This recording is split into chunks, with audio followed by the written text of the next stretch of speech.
तीन विषय आपके एग्जाम में पूछे जाएंगे। मैथ है, रीजनिंग है और साथियों सामान्य ज्ञान करंट अफेयर है। तो सबसे पहले 50 क्वेश्चंस आप देखेंगे एकदम टॉप लेवल के सामान्य ज्ञान के, उसके बाद रीजनिंग के क्वेश्चन और उसके बाद मैथ के क्वेश्चंस। मेरा मानना है साथियों, अगर इस सिंगल मॉक टेस्ट को आप देख लेते हैं तो आपकी तैयारी में चार चांद लग जाएंगे और आपका एग्जाम भी साथियों इसकी मदद से फतेह हो सकता है। तो क्लास आपकी शुरू हो चुकी है और पहले नंबर का प्रश्न आपकी स्क्रीन पर आ चुका है। साथियों पहला प्रश्न आपसे पूछा जा रहा है कि हुमायूं नामा की अगर बात करें तो ये किसके द्वारा लिखी गई है। तो किसके द्वारा लिखी गई है साथियों? गुलबदन बेगम के द्वारा लिखी गई है। आंसर आपका ए के साथ जाएगा। हवा महल की अगर बात करें तो ये कहाँ पर स्थित है, बताइए। तो ये कहाँ पर स्थित है साथियों? ये आपको मालूम होना चाहिए, राजस्थान में स्थित है। और शहर आपसे पूछा जाए तो जयपुर आपको बताना है। उसके बाद देखिए कि मराठी समाचार पत्र है ये केसरी। केसरी की स्थापना साथियों किसने की, ये आपसे पूछा जा रहा है। तो अगर आपका आंसर यहाँ पर बाल गंगाधर तिलक है तो बिल्कुल करेक्ट हो जाता है। उसके बाद देखिए गेटवे ऑफ इंडिया साथियों ये कहाँ पर है, बताने की कोशिश कीजिए। चलिए देखिए यहाँ पर अगर बात करें गेटवे ऑफ इंडिया कहाँ पर है, मुंबई में है। और इंडिया गेट कहाँ पर है, ये नई दिल्ली में। दोनों बातें आपको मालूम होना चाहिए। किस वर्ष में पूना समझौते पर हस्ताक्षर हुए थे, तो ये भी आपको मालूम होना चाहिए। 1932 का साथियों वो वर्ष था जिस वर्ष पूना समझौते पर हस्ताक्षर हुए थे। आंसर आपका डी के साथ जाएगा। गांधी इरविन समझौते पर किस वर्ष में हस्ताक्षर हुए थे, अब आपसे ये पूछा जा रहा है। तो गांधी इरविन समझौते पर साथियों 1931 में हस्ताक्षर हुए थे, ये आपको मालूम होना चाहिए, आपके एग्जाम में पूछा जा सकता है। बांग्लादेश को स्वतंत्र देश का दर्जा कब प्राप्त हुआ, तो बांग्लादेश की यहाँ पर बात की जा रही है साथियों 1971 का ये वर्ष आपको मालूम होना चाहिए। अगर बात करें साथियों आंसर आपका जो जाएगा वो ऑप्शन नंबर बी के साथ जाएगा, क्योंकि बांग्लादेश जो था ना साथियों ये पहले पूर्वी भारत का एक तरीके से कह सकते हैं बंगाल का हिस्सा था, ठीक है ना। और 1526 से लेकर 1858 तक मुगलों ने साथियों इस पर शासन किया, ये भी आपको मालूम होना चाहिए। और इसको कब ये एक तरीके से स्वतंत्र देश बना, तो 1971 में बना। अब उसके बाद देखिए संविधान सभा के प्रारूप समिति के अध्यक्ष कौन थे, तो कौन थे साथियों ये भी आपको मालूम होना चाहिए। डॉक्टर भीमराव अम्बेडकर की जब हम बात करते हैं तो यही संविधान सभा की प्रारूप समिति के अध्यक्ष थे। उसके बाद देखिए अगले नंबर का क्वेश्चन आपकी स्क्रीन पर है साथियों। अगर आप वाकई में सिलेक्शन लेना चाहते हैं आरपीएफ की वैकेंसी में, जो आपके साथियों चल रही एक तरीके से बात करें फॉर्म अप्लाई करने वाले होंगे आप लोग, तो मैं आपसे कह सकता हूं साथियों इस पूरे मॉडल पेपर को एक तरीके से देखिएगा। और मैं आपको बता दूं साथियों कि आरपीएफ के लिए ऐसा कंटेंट मैं आपके लिए लाने वाला हूं जिस कंटेंट को पढ़कर साथियों डायरेक्ट एग्जाम को क्रैक किया जा सकता है। क्योंकि टारगेट सिलेक्शन के माध्यम से आपको ऐसा नहीं पढ़ना पड़ेगा कि साल भर पढ़ रहे हो, 1.5 साल पढ़ रहे हो, मात्र 4 महीने पढ़िए और सिलेक्शन लीजिए साथियों। लेकिन 4 महीने आपको कैसे पढ़ना है, पूरा एक मॉडल पेपर डेली में दूंगा और वो आपको साथियों पूरी एक तरीके से लगाना होगा। जो भी मैथ और जो भी रीजनिंग के मैं आपको सवाल दूंगा, कॉन्सेप्ट दूंगा, जैसे आपको समझाऊंगा वो आपको समझना होगा। सामान्य ज्ञान के जो टॉपिक्स आपको दूंगा, क्वेश्चन दूंगा और करंट अफेयर की जो क्लासेस आपको दूंगा वो आपको साथियों सब कुछ तैयार करना पड़ेगा। तो आसान की अगर बात करें, एग्जाम की अगर बात करें तो चुटकियों में साथियों आप पास कर लोगे। खैर 9वें नंबर का प्रश्न आपकी स्क्रीन पर आ चुका है कि भारतीय संविधान का कौन सा अनुच्छेद अल्पसंख्यकों के हितों की रक्षा से संबंधित है।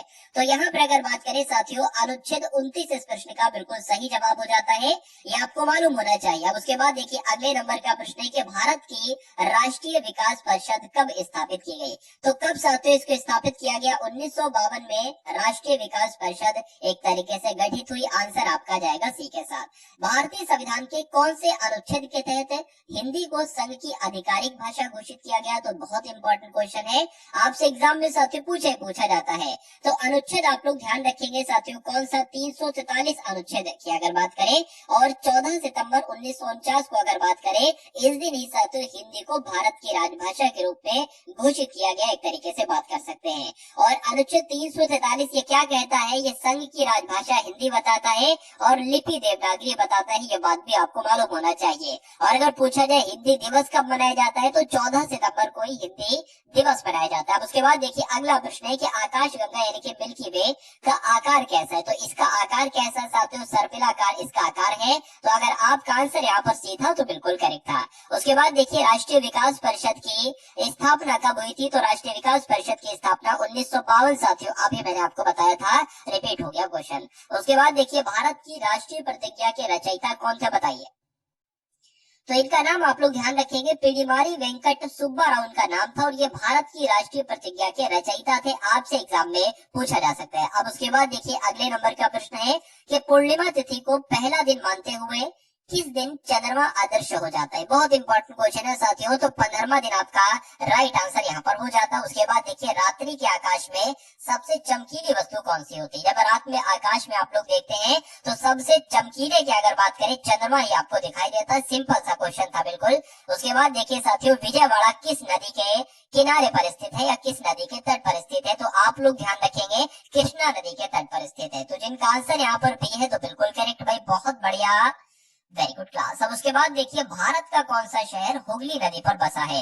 ये बहुत आपके एग्जाम में पूछा जाता है। देखिए अगर बात करें कोलकाता की, जब हम बात करते हैं तो कोलकाता की अगर बात करें ये हुगली नदी के किनारे पर बसा हुआ है। लेकिन अगर आपसे पूछ लिया जाए महानदी के किनारे पर कौन सा शहर है तो कटक है। ये ऑप्शन नंबर ए में लिखा हुआ है। उसके अलावा अगर बात करें साथियों क्या अगर बात करें एक शहर है गंगटोक, ये रानीपुल नदी के किनारे पर बसा हुआ है। और अगर बात करते हैं चेन्नई की तो ये कोवम नदी भी कहते हैं और अड्यार नदी भी कहते हैं, इसके किनारे पर बसा हुआ है। उसके बाद देखिए कि एकल महिला पेंशन योजना शुरू करने वाला पहला भारत का राज्य कौन सा था। तो ये क्वेश्चन बहुत इंपॉर्टेंट है साथियों। अगर बात करें तो तेलंगाना, आप लोग ध्यान रखेंगे कि एकल महिला पेंशन योजना शुरू करने वाला पहला भारतीय राज्य तेलंगाना था। इनमें से किस अवधि को भारत में स्वर्ण क्रांति के नाम से जाना जाता है। तो भारत में स्वर्ण क्रांति साथियों किस अवधि को कहा जाता है। 1991 से लेके 2003 इस प्रश्न का बिल्कुल सही जवाब हो जाएगा। इसको गोल्डन रेवोल्यूशन कहा जाता है। तो जिनका भी आंसर यहाँ पर ऑप्शन नंबर बी है तो बिल्कुल करेक्ट हो जाता है भाई, बहुत बढ़िया, वेरी गुड क्लास। अब उसके बाद देखिए भरतनाट्यम किस उत्पत्ति किस राज्य में हुई साथियों। तो यानी कि भरतनाट्यम की उत्पत्ति जो हुई वो तो तमिलनाडु में हुई, आप सभी लोग जानते हैं। तो आंसर आपका जाएगा सी के साथ। उसके बाद देखिए अगले नंबर का प्रश्न आपकी स्क्रीन पर है। कहा जा रहा है कि थिरियट्टम एक अनुष्ठान में किया जाने वाला नृत्य है। इसका मूल किस भारतीय राज्य में है। तो ये साथियों कहाँ पर किया जाता है। ये तो केरल में किया जाता है थिरियट्टम की अगर बात करें। उसके बाद देखिए कि डांडिया भारत के किस राज्य का पारंपरिक लोक नृत्य है। साथियों बिल्कुल बेसिक से आपको उठा रहा हूँ और बिल्कुल शीर्ष तक आपको साथियों पहुंचा दूंगा। धीरे धीरे साथियों उस मुकाम पर आपको पहुंचा दूंगा जिस मुकाम पर जाने के बाद आपकी तैयारी बहुत तगड़ी हो जाएगी, बहुत शानदार हो जाएगी और आपकी तैयारी में 4 चांद साथियों बहुत आराम से लग जाएंगे। और जब सारा ये काम हो जाता है तो आरपीएफ एसआई का एग्जाम हो या कांस्टेबल का एग्जाम हो, पास करना आपके लिए चुटकियों का साथियों खेल हो जाएगा। चलिए 23वें नंबर के अगर प्रश्न की बात करें तो डांडिया भारत के किस राज्य का पारंपरिक लोक नृत्य है। तो ये तो साथियों गुजरात में किया जाता है। कहाँ पर किया जाता है, गुजरात में किया जाता है। तो जिनका आंसर यहाँ पर सी था तो बिल्कुल करेक्ट था। दुनिया की पहली हस्तलिखित नीडल बुक कौन सी है बताइए। ये क्वेश्चन साथियों इंपॉर्टेंट है। तो मधुशाला की अगर बात करें आपसे एग्जाम में साथियों पूछा जाए कि दुनिया की पहली हस्तलिखित नीडल बुक कौन सी है तो मधुशाला आपको बताना है। उसके बाद देखिए वर्णनात्मक इतिहास की पुस्तक इंडिया आफ्टर गांधी कौन सी, इंडिया आफ्टर गांधी किसने लिखी आपसे पूछा जा रहा है। तो इसके रचयिता कौन है, रामचंद्र गुहा इसके रचयिता है। ये आपको मालूम होना चाहिए। आंसर आपका जो जाएगा वो ऑप्शन नंबर सी के साथ जाएगा। उसके बाद देखिए कि निम्नलिखित में से किसे आधुनिक भारत की मीरा कहा जाता है।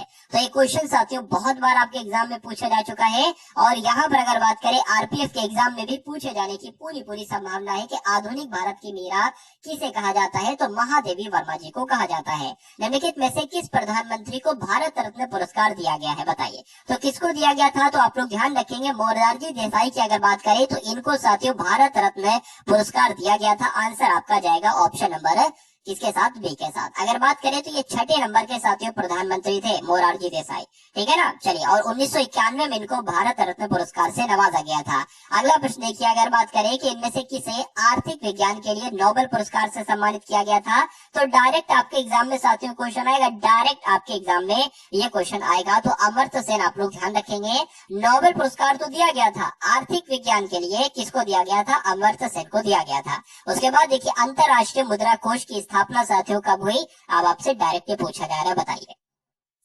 तो इसकी स्थापना कब की गई साथियों, 1945 में इसकी स्थापना की गई इंटरनेशनल मॉनिटरिंग फंड की। और इंटरनेशनल मॉनिटरिंग फंड की अगर बात करें यानी कि अंतरराष्ट्रीय मुद्रा कोष की बात करें, इसका मुख्यालय अब आपसे पूछा जा रहा है। तो इसका मुख्यालय कहाँ पर है साथियों, अमेरिका में इसका मुख्यालय है। ये बात भी आपको मालूम होना चाहिए। उसके बाद देखिए साथियों, गायत्री मंत्र का सबसे पहले उल्लेख किस ग्रंथ में मिलता है? तो कहां पर मिलता है साथियों? ऋग्वेद में मिलता है। आंसर आपका ए के साथ जाएगा। सैटेलाइट लॉन्चिंग स्टेशन की अगर बात करें, ये कहां पर स्थित है बताइए? तो आपको साथियों मालूम होना चाहिए ये कहां पर स्थित है। ये श्रीहरिकोटा में स्थित है। राइट आंसर आपका जो जाएगा वो ऑप्शन नंबर ए के साथ जाएगा। अब उसके बाद देखिए पुलित्जर पुरस्कार, कौन सा पुरस्कार? पुलित्जर पुरस्कार किससे संबंधित है? तो पास से ही आता है पुलित्जर और पास से ही आता है पत्रकारिता। इस ट्रिक से अगर आप याद रखेंगे तो आपको एग्जाम तक याद रहेगा। तो पुलित्जर पुरस्कार साथियों किस क्षेत्र में दिया जाता है? पत्रकारिता के क्षेत्र में दिया जाता है। और अगर आपसे पूछा जाए कि कबीर दास के गुरु का क्या नाम था, तो कबीर दास के गुरु जी का नाम क्या था? रामानंद गुरु का नाम था। ये भी आप लोग ध्यान रखेंगे। अब उसके बाद देखिए साथियों, जहांगीर का मकबरा कहाँ पर स्थित है बताइए? देखिए ये सारे वो क्वेश्चन है आपके एग्जाम में जो आरपीएफ के एग्जाम में साथियों पूछे जाते हैं। तो ये वो क्वेश्चन है। अगर पूछा जाए कि जहांगीर का मकबरा कहाँ पर है, तो लाहौर में है।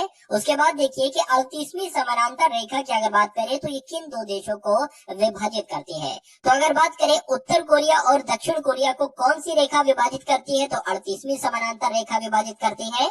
जिन लोगों ने भी ऑप्शन नंबर बी का चयन किया था, बिल्कुल सही चयन किया था। अब उसके बाद देखिए कि संविधान का कौन सा अनुच्छेद राज्य सरकार को ग्राम पंचायत के संगठन का निर्देश देता है? यानी कि वो एकमात्र कौन सा अनुच्छेद है जो साथियों ग्राम पंचायतों के संगठन से संबंधित है? तो आपको मालूम होना चाहिए अनुच्छेद 40 की बात चल रही है और आंसर भी आपका यही हो जाता है। उसके बाद देखिए कि इनमें से किस राज्य में काली मिट्टी पाई जाती है? बहुत इंपॉर्टेंट क्वेश्चन है। काली मिट्टी की जब हम बात करते हैं तो गुजरात में नहीं पाई जाती, बिल्कुल पाई जाती है। मध्य प्रदेश में भी और महाराष्ट्र में भी पाई जाती है। तो आंसर जिन लोगों ने भी यहाँ पर ऑप्शन नंबर डी का चयन किया था तो बिल्कुल करेक्ट किया था। चलिए अब उसके बाद देखिए कि भारत में तंबाकू का सबसे ज्यादा उत्पादन साथियों कहां पर होता है? तो बताने की कोशिश करेंगे कहां पर होता है। आंध्र प्रदेश में होता है। आंसर आपका बी के साथ। जमींदारी उन्मूलन के लिए संसद में पहला संविधान संशोधन जो हुआ वो किस वर्ष हुआ साथियों? तो 1951 में हुआ। राइट आंसर आपका जाएगा ए के साथ। उसके बाद देखिए कि इनमें से किसके उपग्रह सबसे ज्यादा है बताइए? ये क्वेश्चन आपसे साथियों पूछा जाता है। तो अगर आपने यहाँ पर ऑप्शन नंबर सी का चयन किया है तो बिल्कुल करेक्ट किया है। यानी कि बृहस्पति ग्रह के साथियों सबसे ज्यादा उपग्रह हैं। उसके बाद देखिए डीजल की गुणवत्ता किसके द्वारा व्यक्त की जाती है? तो किसके द्वारा व्यक्त की जाती है साथियों? ये आपका राइट आंसर यहाँ पर क्या होगा बताने की कोशिश करेंगे, बताइए। तो आंसर आपका जाएगा ऑप्शन नंबर ए के साथ। यानी कि आपको इतना ध्यान रखना है कि डीजल की गुणवत्ता किसके द्वारा व्यक्त की जाती है? सीटन संख्या के द्वारा व्यक्त की जाती है। उसके बाद देखिए इंपॉर्टेंट क्वेश्चन है कि भारतीय उपमहाद्वीप मूल रूप से निम्न में से किस एक विशाल का भूखंड का हिस्सा था? तो किसका हिस्सा था साथियों? गोंडवाना लैंड का हिस्सा था। ये आपको मालूम होना चाहिए। आंसर आपका जाएगा ऑप्शन नंबर बी के साथ। भाई बहुत बढ़िया, वेरी गुड क्लास। साथियों अभी कुछ ही सेकंड में आपके सामने रीजनिंग और मैथ के वो साथियों टॉप लेवल के क्वेश्चंस आने वाले हैं जो आपके आरपीएफ के एग्जाम के लिए बहुत इंपॉर्टेंट है। और अभी साथियों कुछ दिन बाद ही मैं आप सभी के लिए काम करने वाला हूं कि जो भी साथियों पिछला एग्जाम हुआ था आपका 2019 में आरपीएफ एसआई का और कांस्टेबल का, वहां पर साथियों जो रियल एग्जाम में क्वेश्चन पूछे गए ना वो आपके लिए मैं लाने वाला हूँ। भले वो सामान्य ज्ञान के क्वेश्चन हो, मैथ के हो, रीजनिंग के हो, तो सभी साथियों एक एक क्लास के माध्यम से मैं आपके लिए लाऊंगा, मैं आपके लिए कवर करूंगा ताकि आपको मालूम पड़ सके कि पिछली बार का जो आरपीएफ का एग्जाम हुआ था उसमें किस टाइप के क्वेश्चन पूछे गए थे और किस लेवल के क्वेश्चन पूछे गए थे। तो क्योंकि साथियों वो आपके लिए देखिए किसी भी एग्जाम को अगर पास करना है ना तो सबसे पहला काम आप यही किया करो कि उसके प्रीवियस ईयर क्वेश्चन पेपर पढ़ा करो। तो मैं वो काम साथियों आपके लिए करवा दूंगा। 1-2 दिन की बात है साथियों, तो आप लोग थोड़ा सा वेट कर लीजिए। अब उसके बाद देखिए नाबार्ड की अगर बात करें तो नाबार्ड क्या है? देखिए नाबार्ड की अगर बात करें ना तो नाबार्ड एक बैंक है। क्या है? अगर आपसे पूछा जाए नाबार्ड क्या है तो नाबार्ड एक बैंक है और 12 जुलाई 1982 को साथियों इसकी स्थापना हुई। ये बात भी आपको मालूम होना चाहिए। उसके बाद देखिए साथियों अगले नंबर का प्रश्न आपकी स्क्रीन पर है कि सिलिकॉन वैली इनमें से किसके लिए जानी जाती है बताइए? तो सिलिकॉन वैली जो है ना साथियों ये कंप्यूटर सॉफ्टवेयर के लिए जानी जाती है। आंसर आपका बी के साथ जाएगा। साहित्य अकादमी कहाँ पर है साथियों बताइए? तो ये कहां पर है? ये तो नई दिल्ली में। ये बात आपको मालूम होना चाहिए। आंसर आपका जो जाएगा वो ऑप्शन नंबर ए के साथ जाएगा। उसके बाद देखिए सरदार स्वर्ण सिंह समिति की अनुशंसा पर भारतीय संविधान में 42वें संविधान संशोधन के द्वारा किसे जोड़ा गया था? तो किसे जोड़ा गया था साथियों? मौलिक कर्तव्यों को जोड़ा गया था। ये आपको मालूम होना चाहिए। आंसर आपका जो जाएगा वो ऑप्शन नंबर बी के साथ जाएगा। और जिनका भी आंसर यहाँ पर ऑप्शन नंबर बी है तो बिल्कुल करेक्ट है। उसके बाद देखिए स्वतंत्र भारत में उत्तर प्रदेश की प्रथम विधानसभा के अध्यक्ष कौन थे बताइए। तो इनका नाम साथियों क्या था, राजर्षि पुरुषोत्तम दास टंडन इनका नाम था। और ये साथियों यूपी के पहले विधानसभा के अध्यक्ष थे। बहुत आपसे पूछा जाता है ग्रीन मफलर किस प्रदूषण से संबंधित है, तो ग्रीन मफलर का संबंध है ध्वनि प्रदूषण से। ये आपको मालूम होना चाहिए। आंसर आपका जाएगा ऑप्शन नंबर बी के साथ। भाई बहुत बढ़िया, वेरी गुड क्लास। अब उसके बाद देखिए साथियों कि इनमें से कौन सी ग्रैंड स्लैम टेनिस प्रतियोगिता घास के मैदान पर खेली जाती है। तो किसकी बात चल रही है साथियों, विंबलडन की बात चल रही है। आंसर आपका जो जाएगा वो ऑप्शन नंबर बी के साथ जाएगा। तो अब साथियों यहाँ पर आप लोग रीजनिंग के क्वेश्चंस देखेंगे और उसके बाद साथियों मैथ के क्वेश्चंस आप लोग यहाँ पर देखेंगे। तो रीजनिंग का साथियों पहला सवाल आपकी स्क्रीन पर है। यहाँ पर अगर बात करें साथियों, देखिए 4 और 7 उसके नीचे लिखे हुए हैं 53, उसके बाद 6 और 7 उसके नीचे लिखे हुए यहाँ पर 87, और फिर 1 और 7 को कैलकुलेट करके यहाँ पर कौन सा नंबर आएगा प्रश्नवाचक चिन्ह की जगह पर, ये आपसे साथियों पूछा जा रहा है। देखिए अगर हम इसकी क्या गुणा करें साथियों, तो 4 सत्ते 28 होता है, 28 का दुगुना भी नहीं हो रहा है ये तो। उसके अलावा साथियों अगर बात देखिए यहाँ पर अगर बात करें 7 का स्क्वायर कर दे जो कि 49 होता है, और 49 में अगर साथियों 4 जोड़ दे तो हमें क्या मिल जाएगा, 53 मिल जाएगा जो कि यहाँ पर लिखा हुआ है। उसी प्रकार साथियों अगर 9 का स्क्वायर कर दे तो 81 हो जाएगा, और उसमें 6 जोड़ दे तो 87 मिल जाएगा जो कि हमें यहाँ पर नंबर दिख रहा है। उसी प्रकार साथियों 7 का स्क्वायर कराएंगे, ये वाले 7 का स्क्वायर कराएंगे और इसमें 1 जोड़ देंगे तो क्या नंबर मिल जाएगा, 50 नंबर मिल जाएगा। और 50 कौन से ऑप्शन में है, ऑप्शन नंबर सी में है। तो यही आपका बिल्कुल सही जवाब हो जाता है। भाई बहुत बढ़िया, वेरी गुड क्लास। अब उसके बाद देखिए अगले नंबर का क्वेश्चन आपकी स्क्रीन पर आ चुका है कि यहाँ पर साथियों 1 से 3 हुआ है, 3 से 8 हुआ है, 8 से 19 हुआ है, 19 से 42 हुआ है। तो 42 से साथियों यहाँ पर क्या नंबर होगा ये आपको बताना है। बताइए साथियों क्या आपका राइट आंसर हो सकता है। चलिए देखिए मुझे ऐसा लगता है कि 1 को 3 बनाने के लिए इसकी 2 से गुणा करेंगे और इसमें 1 जोड़ देंगे, ऐसे हुआ ना, तो ये आपका हो जाएगा। उसी प्रकार इसकी भी साथियों 2 से गुणा कराएंगे 6 हो जाएगा, और इसमें साथियों कितना 2 जोड़ देंगे। उसी प्रकार इसकी भी 2 से गुणा कराएंगे और फिर 3 इसमें जोड़ देंगे। मतलब देखिए 2 से गुणा सबकी हो रही है, बस पहले सबसे 1 जोड़ा था, उसके बाद 2 जोड़ा, उसके बाद 3 जोड़ा। तो अब साथियों 2 से तो गुणा होगी लेकिन कितना जुड़ेगा, 4 जुड़ेगा। तो 19 दूना 38 और 4 42 हो जाएगा। तो इसकी भी साथियों 2 से गुणा कराएंगे और कितना जुड़ेगा, 5 जुड़ेगा। तो सबसे पहले 2 से गुणा करा लीजिए, 2 दूना 4, 4 दूना 8 हो जाएगा। और जब इसमें साथियों 5 जोड़ेंगे ना तो कितना आ जाएगा, 89 आ जाएगी, यानी कि 89 आ जाएगा। तो 89 ही आपका क्या हो जाएगा, बिल्कुल सही उत्तर हो जाता है। और जिनका भी आंसर यहाँ पर ऑप्शन नंबर सी था तो बिल्कुल करेक्ट था। अब उसके बाद देखिए साथियों कि A3D है, ठीक है, उसके बाद D7R है, उसके बाद G16P है और J35N है और M74L है। तो उसके बाद आपको बताने कि प्रश्नवाचक चिन्ह की जगह पर कौन से नंबर्स कौन से लेटर आएंगे। देखिए मुझे ऐसा लग रहा है साथियों कि यहाँ पर क्या A से D हुआ है, यानी कि 3 बढ़ाया गया है। उसके बाद यहाँ पर कितना बढ़ाया गया, देखिए ये तो आपका 3 बढ़ाया गया, यहाँ पर 4 बढ़ाया गया, कि यहाँ पर 5 बढ़ाया जा रहा है साथियों, 5 तो नहीं बढ़ाए जा रहे, यहाँ पर कितना बढ़ाया जा रहा है, कुल मिला के 4 नहीं, यहाँ पर भी साथियों 3 ही बढ़ाया गया। अरे भाई ये 4 पर होता है, ये 7 पर होता है, तो कितना 3 ही तो बढ़ाया गया। तो कुल मिला के 3 बढ़ाया गया, 3 बढ़ाया गया, और फिर यहाँ पर 3 बढ़ा दिया गया, 10 है जो ये 10 पर होता है। यहाँ पर कितना बढ़ाया गया, फिर 3 बढ़ाया गया, और फिर यहाँ पर भी 3 बढ़ाएंगे तो 16 आ जाएंगे, यानी कि 16 पर होता है साथियों P। तो क्या P कहीं ऑप्शन में है, पहले स्थान पर है, बिल्कुल साथियों पहले नंबर पर P है, और सिर्फ इसी ऑप्शन में है। तो यही आपका बिल्कुल सही जवाब हो जाता है, बाकी आपको चेक करने की और जरूरत ही नहीं है। उसके बाद देखिए अगले नंबर का क्वेश्चन आपके स्क्रीन पर है कि 1 है, 3 है, 8 है, 42 है साथियों, ये आपसे पूछा जा रहा है। इसको साथियों अगर बात करें तो इसको तो अभी मैंने यहाँ पर बताया था आपको कि 1 को 3 बनाने के लिए साथियों 2 से गुणा करके 1 जोड़ेंगे, इस टाइप से बताया था। उसके बाद देखिए अगले नंबर का क्वेश्चन आपके स्क्रीन पर है कि नरेंद्र उत्तर की ओर 12 किलोमीटर चलता है। तो जैसे जैसे साथियों क्वेश्चंस कहा जा रहा है ना, वैसे वैसे आप कर दीजिए। लेकिन थोड़ा सा मैं आपको बेसिक बता देता हूँ साथियों हर बार की तरह।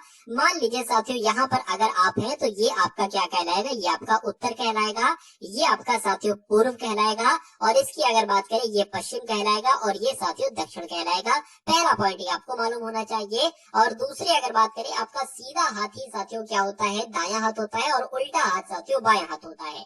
यहाँ पर सबसे पहले कहा गया है कि नरेंद्र उत्तर की ओर 12 किलोमीटर चला, तो उत्तर ऊपर की ओर है साथियों, हमने 12 किलोमीटर चला दिया। उसके बाद पश्चिम की ओर 10 किलोमीटर चलता है, यानी कि वो इधर मुड़ता है साथियों और 10 किलोमीटर चलता है, और दक्षिण की तरफ 12 किलोमीटर चलता है, तो दक्षिण चलाया साथियों हमने इसको 12 किलोमीटर।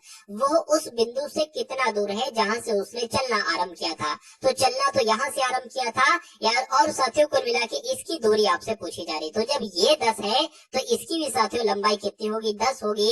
तो आंसर आपका किस ऑप्शन के साथ जाएगा, 10 के साथ जाएगा, जो कि ऑप्शन नंबर डी में है। उसके बाद देखिए अगले नंबर का क्वेश्चन आपके स्क्रीन पर है। आपकी अगर बात करें क्वेश्चन की अगर देखें तो REASON को क्या लिखा जाता है, BELIEVED लिखा जाता है। अच्छा सॉरी, यहाँ पर REASON को क्या लिखा जाता है, 5 लिखा जाता है। उसी प्रकार BELIVED को साथियों 7 लिखा जाता है। तो आपको बताना है कि गवर्नमेंट शब्द को क्या लिखा जाएगा। देखिए ऐसा नहीं लग रहा है कि ये इसमें लेटर कितने, लेटर काउंट कीजिए, 1 2 3 4 5 6 लेटर है। 6 की जगह 5 लिखा, मतलब 1 घटा के लिखा है। यहाँ पर क्या 8 लेटर, देखिए जरा, 1 2 3 4 5 6 7 8, बिल्कुल साथियों। तो कुल मिला के 1 घटा कर लिखा जा रहा है। 1 2 3 4 5 6 7 8 9 10, 10 है तो 1 घटाकर लिखेंगे, 9 लिखेंगे। और 9 कौन से ऑप्शन में, साथियों ऑप्शन नंबर सी में, और यही आपका बिल्कुल सही जवाब हो जाता भाई। बहुत बढ़िया, वेरी गुड क्लास। उसके बाद देखिए साथियों कि 15 है, 19 है और 34 है, 49 है, 13 है और 62 है, तो 36 है, 26 है। तो यहाँ पर कौन सा नंबर आ सकता है साथियों, ये आपसे पूछा जा रहा है। देखिए यहाँ पर अगर बात करें आरपीएफ की साथियों, जब हम बात करते हैं ना आरपीएफ एग्जाम की बात करते हैं, तो आरपीएफ में साथियों जो सिलेक्शन लिया जाता है ना, वो मैथ में आपका पूरा स्कोर आना चाहिए और रीजनिंग में आपका साथियों पूरा स्कोर आना चाहिए। क्योंकि 35 प्रश्न आएंगे रीजनिंग के और 35 प्रश्न आएंगे साथियों मैथ के। तो कुल मिला के 120 में से 70 क्वेश्चन साथियों किसके आते हैं, मैथ और रीजनिंग के आते हैं। तो साथियों अगर बात करें 70 में से 70 आप सही कर देते हैं तो आपका 99% चांस हो जाता है सिलेक्शन का। क्योंकि जीके की अगर बात करें साथियों तो जीके सबकी एक तरीके से बराबर होती है। ऐसा नहीं कहते कि जीके भाई अगर मान लीजिए 50 क्वेश्चन आ रहे हैं तो कोई 45-48 कर देगा, ऐसा नहीं। वही एवरेज स्कोर जाएगा साथियों 35 के आसपास, अगर जो पढ़ने में अच्छा है। और जो 50 में से 35 के आसपास, 36 के आसपास स्कोर कर देगा तो सामान्य ज्ञान के सेक्शन में उसका बहुत शानदार स्कोर माना जाएगा। मैं आपको एक तरीका बताता हूँ, अगर आपको सामान्य ज्ञान के सेक्शन में अपना स्कोर अच्छा करना हो ना, तो आप क्या तैयार कर लो, अच्छे से करंट अफेयर तैयार कर लो। जो भी साथियों 8 से 9 क्वेश्चन करंट अफेयर के पूछे जाएंगे ये आपके सही हो सकते हैं। और अगर ये आपके सही हो जाते हैं ना तो आराम से साथियों 50 में से 35 का स्कोर आपका बहुत आराम से बैठ जाएगा। तो साथियों 35 आप इसमें ले आओ और कुल मिला के इसमें ले आओ तो 120 में से 105 आपका स्कोर जो बनता है। और इतना स्कोर साथियों इनफ है आरपीएफ के एग्जाम में जीत हासिल करने के लिए, फाइनल लिस्ट में आने के लिए। खैर चलिए, तो अब साथियों यहाँ पर अगर बात करें देखिए मुझे ऐसा लग रहा है कि इन दोनों को जब जोड़ेंगे तो 34 के आसपास आएगा। 9 4 आपका 4 हो जाएगा, 4 हो जाएगा, ठीक है। और ये आपका साथियों 3 आ जाएगा हासिल का 1 लखे। उसी प्रकार इनको जोड़ेंगे तो ये साथियों आ जाएगा, बिल्कुल आ रहा है। तो इनको जोड़ लीजिए साथियों, 6 और 6 आपका 12 हो जाएगा। और 3 आपका साथियों कितना हो जाएगा, 62 हो जाएगा। तो 62 आपका ऑप्शन नंबर सी में है। तो यही आपका बिल्कुल सही जवाब हो जाता है भाई। बहुत बढ़िया, वेरी गुड क्लास। अब उसके बाद देखिए साथियों अगले नंबर का क्वेश्चन आपकी स्क्रीन पर है। देखिए यहाँ पर अगर साथियों बात करें कि अंग्रेजी वर्णमाला में बाईं ओर से अंग्रेजी वर्णमाला कैसी होती है, ए है, बी है, सी है, डी है, ये कहाँ तक साथियों जाएगी, ये आपकी कहाँ तक जाएगी, ये आपकी जेड तक जाएगी। तो बाएं से कहा गया है ना, तो इधर से शुरुआत करना है, एक ही तरफ से, बाएं तरफ से। 15वां लेटर कौन सा होगा पहले तो ये बताइए। तो 15वां लेटर कहीं यहाँ पर हो सकता है और 15 पर होता है साथियों ओ, ठीक है। उसके बाद कहा गया कि 15वें और दाई से, अच्छा मतलब बाई से कहा गया है कि 15वां और दाई से कहा गया है कि 10वां अक्षर कौन सा होगा। तो दाई से अगर आपसे 10वां अक्षर पूछा जाए तो कैसे घटाओगे, 26 में से नहीं 27 में से आपको घटाना है, तो आप सही तरीके से घटा पाओगे। तो 27 में से अगर 10 घटाओगे साथियों तो किस पर जाओगे, 17 पर जाओगे। और 17 पर क्यों होता है, आप कहोगे 26 लेटर होते हैं लेकिन 27 में से आपको घटाना है। तो कुल मिला के साथियों 17 पर आप आ जाएंगे। जब इधर से 10वां लेटर पाएंगे ना तो 17वां निकलेगा। और यहाँ पर क्या होता है, यहाँ पर क्यों होता है। उसके बाद कहा जा रहा है कि इन दोनों के ठीक बीच में कौन सा अक्षर आएगा। तो यानी कि यहाँ पर 16 बीच में आएगा और 16 पर क्या आता है, तो पी आता है। तो मैं कह सकता हूँ कि ओ के और क्यू के बीच में कौन सा लेटर आएगा, पी आएगा, जो कि ऑप्शन नंबर बी में है। तो जिनका भी आंसर यहाँ पर बी है तो बिल्कुल करेक्ट है। अब उसके बाद देखिए गहने, सोना, चांदी, इसके बीच आरेख बताइए कौन सा सही बैठेगा। देखिए गहने के अंतर्गत की अगर बात करें सोना भी आ जाएगा और इसमें चांदी भी आ जाएगा। तो ऐसा आपको कौन से ऑप्शन में नजर आ रहा है, ऐसा आपको ऑप्शन नंबर डी में नजर आ रहा है। तो यही आपका बिल्कुल सही जवाब हो जाता है। अब उसके बाद देखिए अगले नंबर का क्वेश्चन आपकी स्क्रीन पर है। देखिए यहाँ पर अगर बात करें कि मीनू कल्पना से लंबी है, जो जो कहा जा रहा है वो करते जाइए। मीनू जो है ना, मीनू की बात की गई है कि मीनू जो है ये कल्पना से लंबी है, तो कल्पना से लंबी हो गई मीनू, लेकिन पूर्वी से नाटी है। यानी कि मीनू जो है ना ये कल्पना से तो लंबी है लेकिन मीनू पूर्वी से छोटी है, पूर्वी से नाटी है। इतनी बात आपको समझ में आ गई। उसके बाद कहा गया है कि प्राची से नाटी क्या है, गीता। अच्छा, गीता प्राची से नाटी है, यानी कि गीता जो है ना साथियों, गीता ये किससे, ये प्राची से छोटी है, ऐसा कहा गया है। उसके बाद कहा गया है कि गीता प्राची से नाटी है, ठीक, और प्राची उतनी लंबी नहीं है जितनी कल्पना है। यानी कि प्राची उतनी लंबी नहीं है जितनी ये कल्पना है। तो मैं कह सकता हूँ कि प्राची इससे छोटी होगी, क्योंकि क्वेश्चन में साफ साफ कह दिया गया है। और प्राची से छोटी गीता है, तो गीता इसके नीचे आ जाएगी। यानी कि अब मैं कह सकता हूँ कि सब गीता से बड़ी कौन है लंबाई में, प्राची है, फिर उससे लंबी कल्पना है, फिर मीनू है, फिर पूर्वी है। उसके बाद देखते हैं क्या कहा जा रहा है कि यदि ये सभी ऊंचाई के क्रम में खड़ी हो, बिल्कुल ऊंचाई के क्रम में ही खड़ा किया है, तो इनमें से मध्य में कौन सा होगा। तो मध्य में साथियों कल्पना होगी।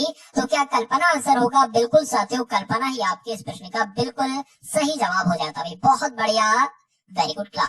रविशंकर का संबंध साथियों जैसे सितार से है, यानी कि रविशंकर की अगर बात करें तो ये सितार वादक है। उसी प्रकार से साथियों बिस्मिल्लाह खान की अगर बात करें तो ये बांसुरी वादक है, सरोद वादक है, शहनाई वादक है, साथियों संतूर वादक है। तो आप लोग ध्यान रखेंगे, रविशंकर प्रसाद की अगर बात करें तो ये सितार वादक है। उसी प्रकार बिस्मिल्लाह खान की अगर बात करें तो ये शहनाई वादक है। तो आंसर अगर आपका है ऑप्शन नंबर सी के साथ, तो बिल्कुल करेक्ट है। उसके बाद देखिए साथियों, जैसे यहाँ पर बनाया गया है, यानी कि जो रूल, जो लॉजिक यहाँ पर लगाया गया है 112 को 448 बनाने के लिए, वही लॉजिक, वही रूल आपको बताना है, इसमें लगाना है, और वो आपको बताना है कि यहाँ पर क्या है। यहाँ पर साथियों डबल अनुपात है एक तरीके से।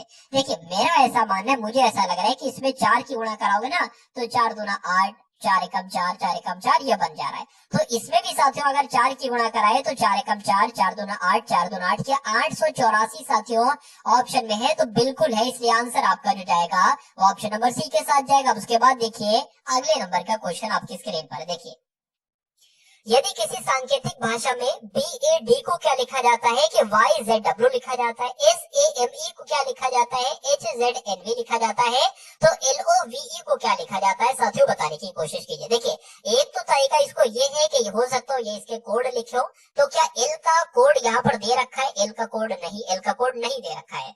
और दूसरे तरीके से अगर बात करें तो वो नहीं ना। अब साथियों क्या हो सकता है, B के बाद Y कितने पर आया है या A के बाद Z कितने पर आया। देखिए उससे बढ़िया तरीका यह है कि B का अपोजिट लेटर जो होता है वो Y होता है। जैसे मैं बात करूं तो A का अपोजिट लेटर Z होता है, B की अगर बात करें तो Y होता है, C का साथियों क्या होता है, X होता है। ये आपको मालूम होना चाहिए, ठीक है ना। तो अगर बात करें, देखिए A का क्या हो जाएगा, Z हो जाएगा, इससे ही मैंने पहचाना। और D का अपोजिट लेटर क्या होगा, W होगा। और यहाँ पर भी साथियों वही चीज है, S का अपोजिट लेटर H होता है, A का साथियों Z होता है। तो बस आपको साथियों LOVE का बताना है। अब मैं आपको एक बात अगर बताऊं साथियों, L का क्या हो जाएगा, यहाँ पर अपोजिट लेटर O हो जाएगा।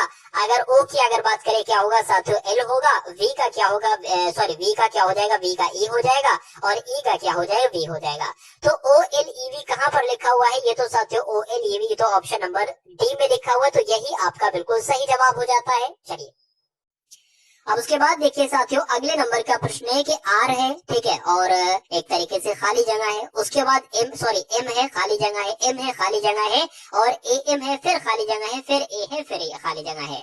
तो आपको बताने की खाली जगह में साथियों कौन कौन से लेटर आ सकते हैं। देखिए इस टाइप का अगर जब भी आप क्वेश्चन देखिए तो तुरंत इसको काउंट कीजिए कि कितनी खाली जगह, कितने लेटर्स हैं। तो 1 2 3 4 5 6 7 8 9, यानी कि 9 की जब हम बात करते हैं तो या तो साथियों 6 का पेयर बनेगा या 3 का पेयर बनेगा। तो 3 का पेयर पहले बनाकर देख लीजिए, 1 2 3, 1 2 3, और 1 2 3। अब यहाँ पर आप देख पा रहे होंगे कि अंत में ए एम है, तो यहाँ पर भी अंत में ए एम आएगा। एम तो है, ए नहीं है, तो ए यहाँ पर लिख लीजिए। अब यहाँ पर ए है, एम नहीं है, तो एम लिख लीजिए। अब अगर बात करें, देखिए एम ए एम हो गया, तो यहाँ पर ए एम तो है लेकिन एम नहीं है, तो एम बना लिया। यहाँ पर भी एम नहीं है, तो एम बना लिया। अब देखिए M A M M A M M A M यहाँ पर आ गया, कुल मिला के सब सेम हो गए। तो अब आप ये देख लो कि आपने अपने पेन से कौन कौन से लेटर लिखे हैं। जैसे कि आपने ए लिखा है, एम लिखा है, एम लिखा है और एम लिखा है।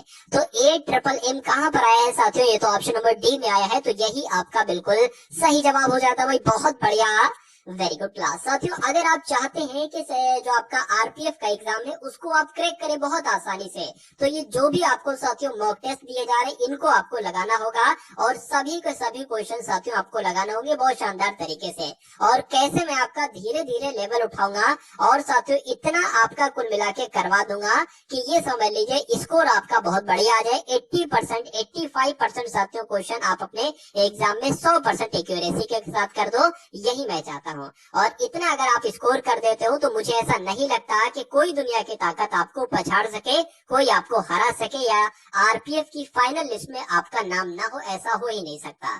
चलिए तो यहाँ पर अगर बात करें, आपको विषम ऑप्शन बताना है, इसमें से विषम ऑप्शन साथियों कौन सा है देखिए और बताइए सही जवाब क्या होगा। देखिए इसके लिए हमें क्या करना पड़ेगा, हमें लेटर पोजीशनिंग करानी पड़ेगी। जिसके एन की बात करें तो 14 पर होता है, पी की अगर बात करें 16 पर होता है, और अगर बात करें आर की अगर बात करें तो 18 पर होता है, डी की बात करें साथियों 4 पर होता है। यहाँ पर एक चीज आप साथियों देख रहे हैं, देखिए B C D P Q R, उसके बाद एफ जी एच, ठीक है ना, उसके बाद साथियों आर पी एन, मतलब इसमें साथियों बढ़ रहा है। बी के बाद सी, उसके बाद डी, पी के बाद क्यू, क्यू के बाद आर और एफ के बाद जी, जी के बाद एच, लेकिन इसमें घट रहा है। आर 18 पर होता है, पी 16 पर होता है, एन 14 पर होता है। तो कुल मिला के सबसे विषम कौन सा है? ऑप्शन नंबर ए वाला है, ए वाला है, तो यही आपका बिल्कुल सही जवाब हो जाता है। अब उसके बाद देखिए साथियों अगले नंबर का क्वेश्चन आपके स्क्रीन पर आ चुका है, देखिए और बताइए सही जवाब आपका क्या होगा। इसमें से भी आपको 4 ऑप्शन आपके सामने है ना, कौन सा ऑप्शन है जो बिल्कुल अलग है,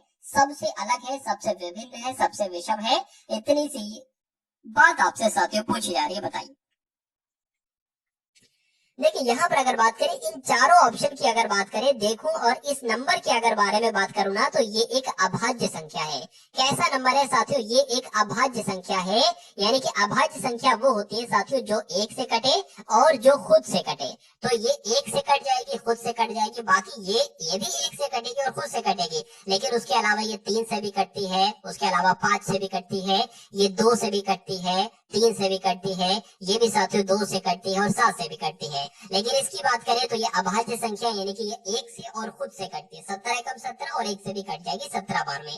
तो कुल मिलाकर जिन लोगों ने भी ये लॉजिक पहचान लिया था तो बहुत अच्छी बात है। मैं ऐसा मानता हूँ कि आपकी रीजनिंग अच्छी है। और अब इस क्वेश्चन को करके दिखाइए, थोड़ा सा साथियों लेवल उठाने की कोशिश की है मैंने। इस क्वेश्चन को देखिए और सही जवाब पहुंचिए, क्या होगा सही जवाब। देखिए यदि किसी सांकेतिक भाषा में ओका पेरू का अर्थ क्या लिखा हुआ है? फाइन क्लॉथ लिखा हुआ है, ठीक है, और मेटा लीसा का मतलब लिखा हुआ है कि क्लियर वाटर, और डोना लीसा पेरू का मतलब लिखा हुआ है फाइन क्लियर वेदर। तो इसी भाषा में वेदर का कोड क्या होगा ये आपसे कुल मिलाकर पूछा जा रहा है। अब वेदर कहाँ पर आया है? वेदर इसमें आया है, यानी कि मैं कह सकता हूँ कि वेदर का जो कोड होगा ना, वेदर का कोड या तो डोना हो, या हो सकता हो लीसा हो, या हो सकता हो पेरू हो। तो अब हम इसको जानने के लिए साथियों क्या करेंगे, सबसे पहले फाइन का कोड निकालेंगे।